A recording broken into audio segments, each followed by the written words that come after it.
आपको एक शेर बताता हूँ। आला हज़रत की एक मशहूर ना सुनिए, सरताबा कदम है तने सुल्तान ने जमन फूल, लब फूल, दहन फूल, जकन फूल, बदन फूल, बराबर। उसका एक शेर अक्सर लोग नहीं पढ़ते, और अगर कोई ने पढ़ भी दिया, सलीम बापू ने कभी पढ़ भी दिया, तो पब्लिक के पल्ले भी नहीं पड़ता। शेर मैं आपको बताता हूँ, मैं उसकी तफसीर करूंगा। दंदानो लबो जुल्फो रुखे शह के फिदाई है दुर्रे अदन लाले यमन मुश्क खुतन फूल। शेर समझ में नहीं आया ना, सच्ची बोलना। ये आपका खादिम इसीलिए तो हाजिर है आपकी खिदमत में।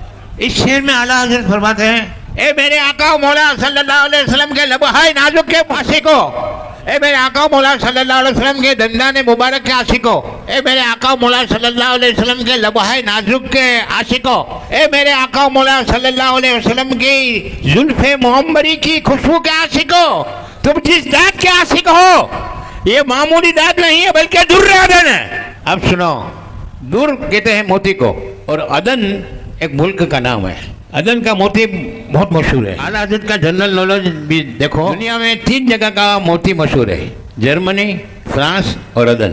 3 जगह के मोतियों में से अदन का मोती सबसे अच्छा, सबसे कीमती, सबसे ज्यादा चमकदार।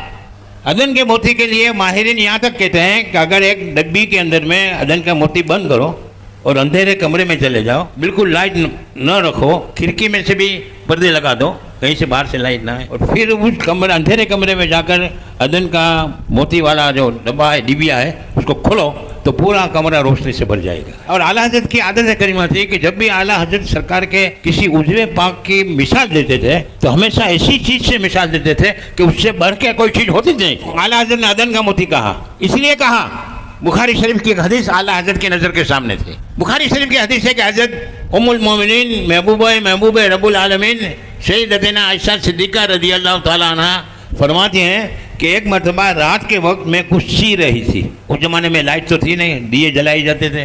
अचानक तेज़ हवा का झोंका ऐसा आया कि दिया बुझ गया। अब उस ज़माने में माचिस भी नहीं होते थे, वो चकमक पत्थर से वो एक दूसरे को घिस कर वो आग पैदा करते थे। तो फरमाती है कि मैं इसी सरसों में थी कि अब दिया बुझ गया है, क्या करूं। मैं दिया रोशन करने की कोशिश करती थी, इत्तेफाक से मेरे हाथ से सुई भी गिर गई।